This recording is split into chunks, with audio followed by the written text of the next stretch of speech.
ചില സമാന്തര ശ്രേണികളിലെ രണ്ട് നിശ്ചിത സ്ഥാനത്തുള്ള പദങ്ങൾ ചുവടെ പറഞ്ഞിരിക്കുന്നു. ഓരോ ശ്രേണിയുടെയും ആദ്യത്തെ 5 പദങ്ങൾ എഴുതുക എന്ന് പറഞ്ഞിട്ട് ഇത് പേജ് നമ്പർ 15 രണ്ടാമത്തെ ഭാഗത്തുള്ള ക്വസ്റ്റ്യൻസ് ആണ്. അപ്പോൾ ഇവിടെ ചില പൊസിഷനുകൾ അല്ലെങ്കിൽ ചില പദങ്ങൾ തന്നിട്ടുണ്ട്, അതിൻ്റെ സ്ഥാനവും പദങ്ങളും തന്നിട്ടുണ്ട്. അങ്ങനെ ഒരു 5 ക്വസ്റ്റ്യൻ കൊടുത്തിട്ടുണ്ട്. നമുക്കത് എങ്ങനെയാണെന്ന് നോക്കാം.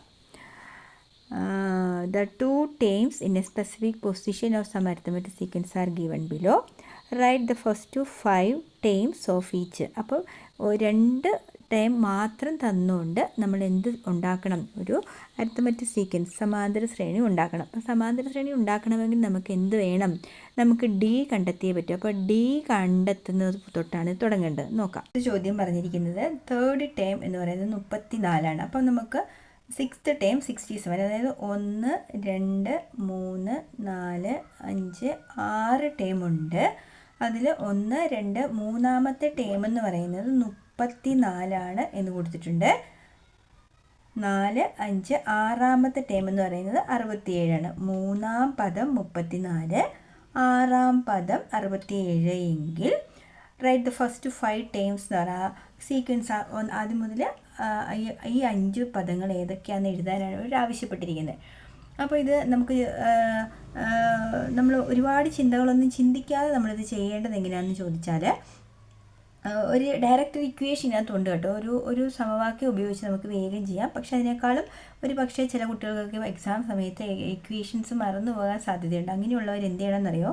നോക്കുക, ഇതിനോട് കൂടി ഇതൊരു അരിത്തമെറ്റിക് സീക്വൻസ് ആണ്, ഒരു സമാന്തര ശ്രേണിയാണെന്ന് പറഞ്ഞതുകൊണ്ട് 34നോട് കൂടി ഒരു ഡി കൂട്ടുമ്പോഴാണല്ലോ ഇത് കിട്ടുന്നത്.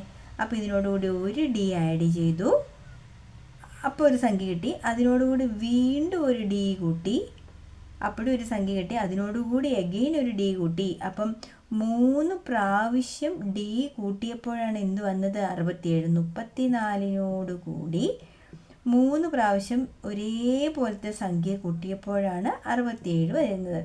അപ്പോൾ നമ്മളപ്പോൾ ഇതിൽ നിന്ന് ചിന്തിക്കേണ്ടത് എന്താ? 67 മുതൽ 34 വരെ എത്ര ഡിഫറൻസ് ഉണ്ടെന്ന് നോക്കുക. 67 മൈനസ് 34 എത്രയാണ്? 33. അപ്പം ഇവിടെ നിന്ന് ഇവിടെ വരെ നമ്മൾ കൂട്ടിയിരിക്കുന്നത് 33ആണ്. ഇവിടെ നിന്ന് ഇവിടെ വരെ കൂട്ടി ഡിഫറൻസ് എന്ന് പറയുന്നത് 33. അപ്പോൾ ഏത് സംഖ്യയും 3 പ്രാവശ്യം മൾട്ടിപ്ലൈ ചെയ്യും അല്ലെങ്കിൽ കൂട്ടുമ്പോഴാണ് 33 വരുന്നത്. നമുക്ക് സിമ്പിളായിട്ട് പറയാം 11 അല്ലേ? 11 അധികം 11 അധികം 11 ഇത് 33.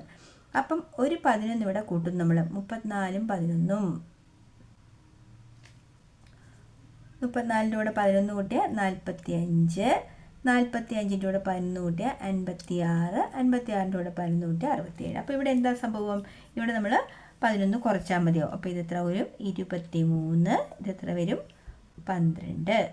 അപ്പോൾ ഫസ്റ്റ് 5 ടൈംസ് എഴുതാൻ പറഞ്ഞാൽ 1 2 3 4 5 ഇത്ര ഫില്ല് ചെയ്താൽ മതിയോ? ക്ലിയർ ആയോ? ഇനി ടീച്ചർ ഇക്വേഷൻ പറയാൻ പോവാണ്. അതായത് നമ്മുടെ കയ്യിൽ പൊസിഷനും ടേമും, ഇത് പൊസിഷനാണ് കേട്ടോ, എത്രാമതാണ് ഇരിക്കുന്നത് എന്ന് പറയുന്നതിനാണ് നമ്മൾ പൊസിഷൻ എന്ന് പറയുന്നത്. പദം എന്ന് പറഞ്ഞാൽ ആ മൂന്നാമത്തെ പൊസിഷനിൽ ഇരിക്കുന്ന ആളാണ് ആര്? 34. അപ്പോൾ മൂന്നാം പദമാണ് 44. അപ്പം പദമെന്ന് പറയുന്നത് 34ഉം പൊസിഷൻ എന്ന് പറയുന്നത്, സ്ഥാനം എന്ന് പറയുന്നത് 3ഉമാണ്. അപ്പോൾ സ്ഥാനവും പദവും നമുക്കറിയാമെങ്കിൽ പൊസിഷനും ടേമും അറിയാമെങ്കിൽ ഈ സീക്വൻസ് കണ്ടുപിടിക്കാൻ ഒരു എളുപ്പമാർഗമുണ്ട്. നമ്മൾ ഫസ്റ്റ് ഡി കണ്ടുപിടിക്കുക. D is equal to term difference.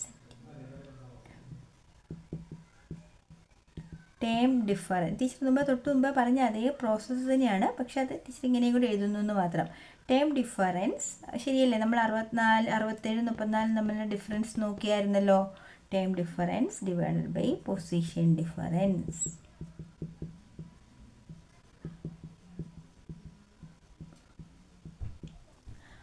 മലയാളത്തിലാണെങ്കിൽ പൊതുവ്യത്യാസം ഡി സമം പദവ്യത്യാസം. മലയാളത്തിൽ നമ്മൾ എഴുതുമ്പം പദവ്യത്യാസം ഭാഗം സ്ഥാനവ്യത്യാസം. ഓക്കെ, അപ്പോൾ ഇവിടെ എങ്ങനെ ചെയ്യാമെന്ന് നമുക്ക് നോക്കാം. ഇവിടെ ടൈം ഡിഫറൻസ്. ടൈം എപ്പോഴും നമ്മൾ ഡിഫറൻസ് എടുക്കുമ്പോൾ ദാ ഇങ്ങനെ രണ്ടും മുകളിലേക്ക് എന്നുള്ള ഒരു ആരോ മാർക്ക് നിങ്ങൾ ഓർത്തിരുന്നു, എളുപ്പമുണ്ട് നിങ്ങൾക്ക് ചെയ്യുമ്പോൾ. ഓക്കെ, അപ്പോൾ ഡി ഈസ് ഈക്വൽ ടു എന്ത് വരണം? 67 മൈനസ് 34 ഡിവൈഡഡ് ബൈ 6 മൈനസ് 3. എത്ര വരും? 33 ഡിവൈഡഡ് ബൈ 6 3 കുറച്ചാൽ 3, ദാറ്റ് ഈസ് ഈക്വൽ ടു 11. അപ്പോൾ ഡി കിട്ടിക്കഴിഞ്ഞാൽ പിന്നെ നമുക്ക് എന്താണ്, എളുപ്പമുണ്ട് ചെയ്യാൻ അല്ലേ? ശരിയല്ലേ? അപ്പോൾ ഫസ്റ്റ് ടൈം നമ്മൾ എഴുതുമ്പോൾ എന്ത് ചെയ്യണം? 34ആണ്. 34ൽ നിന്ന് 11 കുറച്ച് 23, അതിൽ നിന്ന് 11 കുറച്ച് 12, ഇത് 45. First 5 times എഴുതാനായിരുന്നു. 1 2 3 4, അടുത്ത 56. ഇത്ര എഴുതിയാൽ മതി. ഒന്നാമത്തതിൻ്റെ ആൻസർ ഇതാണ്. സെക്കൻഡ് ക്വസ്റ്റ്യൻ ചെയ്യാം. രണ്ടാമത്തെ ക്വസ്റ്റ്യനിൽ നമുക്ക് ഡയറക്റ്റ് അങ്ങ് ചെയ്തേക്കാം. ഡി എന്ന് പറയുന്നത് എന്താണ്? പദവ്യത്യാസം ഭാഗം സ്ഥാനവ്യത്യാസം. Time difference divide by position difference. അപ്പോൾ ആരോ മാർക്ക് കൊടുക്കേണ്ടത് നോക്കിക്കുക. താഴേന്ന് മുകളിലേക്ക് രണ്ടും ഒരേ ഡയറക്ഷനിലേക്ക് കൊടുക്കണം കേട്ടോ. That is 76 minus 43 divided by 6 minus 3. 6ൽ നിന്ന് 3 കുറച്ചാൽ 3, 7 4 കുറച്ചാൽ 3. സോ 6 മൈനസ് 3 വരും. അപ്പോൾ കോമൺ ഡിഫറൻസ് എത്രയാണ്? 11.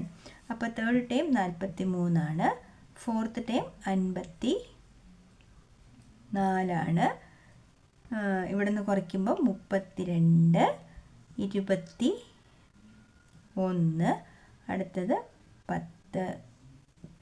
ഇതാണ് എന്ത്? രണ്ടാമത്തെ ക്വസ്റ്റ്യൻ്റെ ആൻസർ. 10, 21, 32, 43, 84. ക്ലിയർ ആയല്ലോ?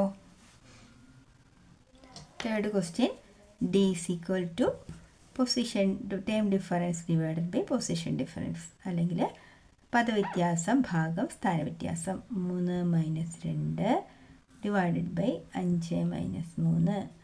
Answer is 3 minus 2 1, 5 minus 3 3. അപ്പോൾ ഹാഫ് ആണ് എന്ത്? Common difference. അപ്പോൾ നമ്മൾ തേർഡ് ടൈം 2 എഴുതി. അടുത്തത് 2.5, അടുത്തത് 3. ഇങ്ങോട്ടേക്ക് അര കുറയ്ക്കുമ്പോൾ 1.5, ഇത് വീണ്ടും 1. 5 ടൈമിൽ എഴുതണം. 1 2 3 4 5 ടൈമായി. 1 1.5 2 2.5 3. Okay, then fourth question. ഇവിടെ നമ്മൾ ഡി കണ്ടെത്തുന്നു. ഡി എന്ന് പറയുന്നത് പദവ്യത്യാസം ഭാഗം സ്ഥാനവ്യത്യാസം. ഇങ്ങനെയാണ് കേട്ടോ ആരോ മാർക്ക് എടുക്കേണ്ടത്. ദെൻ 9 മൈനസ് 5, 10ൽ നിന്ന് 8 കുറച്ചാൽ 2, 9ൽ നിന്ന് 5 കുറച്ചാൽ 4. ഇവിടെ എന്ത് തന്നെയാണ്? കട്ട് ചെയ്യുമ്പോൾ 1/2 അര തന്നെയാണ് പൊതുവ്യത്യാസം. അപ്പോൾ ഫിഫ്ത്ത് ടൈം നമുക്കറിയാം. ഫിഫ്ത്ത് ടൈം എന്ന് പറയുന്നത് 8 ആണ്. അപ്പം ആറാമത്തെ ടൈം 8.5. നമ്മൾ എന്ത് ചെയ്യണം? ഫസ്റ്റ് 5 ടൈംസ് ആണ്. അപ്പോൾ പുറകിലേക്ക് മൈനസ് ചെയ്ത് പോയാൽ മതി. 8ൽ നിന്ന് അര കുറച്ചാൽ 7.5, പിന്നെ 7, 6.5, 6, ഇങ്ങനെ പോകും. 1 2 3 4, അഞ്ചാമത്തെ ടൈം 8. ഓക്കെ, പിടിയിട്ടിയല്ലോ? ഈ ക്വസ്റ്റ്യനിലൊരു ഇതുണ്ട്. 5-ാം പദം 7, 7-ാം പദം 5 എന്ന്. അതായത് മുമ്പോട്ട് പോകുന്നൊരു സംഖ്യ ചെറുതായി വരും കേട്ടോ. അപ്പോൾ നമുക്ക് എന്ത് ഊഹിക്കാം? ഡി എന്ന് പറയുന്നത് ഒരു നെഗറ്റീവ് സംഖ്യ ആകാൻ സാധ്യതയുണ്ടെന്ന് നോക്കാം. അപ്പോൾ ഡി ഈസ് ഈക്വൽ ടു എന്താണ്? പദവ്യത്യാസം ടൈം ഡിഫറൻസ്, അതായത് 5 മൈനസ് 7. നോക്ക്, നമ്മൾ താഴെ നിന്ന് എടുക്കുമ്പോൾ 5 ചെറിയ സംഖ്യയിൽ നിന്നാണ് വലിയ സംഖ്യ വരയ്ക്കുന്നത്. Divided by 7 minus 5. അപ്പോൾ 5 minus 7 minus 2 divided by 7 minus 5 2. So answer is -1. അപ്പം പൊതുവ്യത്യാസം എത്രയാണ്? -1. അപ്പോൾ ഒന്ന് കുറഞ്ഞു പോകണം. അപ്പോൾ ഫിഫ്ത്ത് ടൈം, ഒന്നാമത്തെ ടൈം, രണ്ടാമത്തെ ടൈം, മൂന്നാമത്തെ ടൈം 4, അഞ്ചാമത്തെ ടൈം എന്ന് പറയുന്നത് 7 ആണ്. അപ്പോൾ ഒന്ന് കുറഞ്ഞു പോകാമെന്ന് വെച്ചാൽ +1 ആഡ് ചെയ്യുമ്പോൾ ആറാമത്തെ ടൈം 6, ഏഴാമത്തെ ടൈം 5, ഇങ്ങനെ പോവും. കണ്ടോ? 7th ടൈം എന്ന് 5 എന്ന്. നമുക്ക് വേണ്ടത് ഫസ്റ്റ് 5 ടൈംസ് ആണ്. അപ്പോൾ 7, 7ൽ നിന്ന് -1 ആഡ് ചെയ്യുമ്പോൾ 8, 9, 10, 11. ഇതാണ് എന്ത്? സീക്വൻസ് എന്ന് പറയുന്നത്. ക്ലിയർ ആയല്ലോ? 5 ക്വസ്റ്റ്യൻ നന്നായിട്ട് മനസ്സിലായില്ലേ? അപ്പോൾ അടുത്ത എക്സസൈസ് ടീച്ചറും ഉടനെ അടുത്ത വീഡിയോ നിങ്ങൾക്ക് ഇടുന്നതായിരിക്കും. വീഡിയോ ഇഷ്ടപ്പെട്ടാൽ ഷെയർ ചെയ്യാൻ മറക്കരുതേ. Okay, by.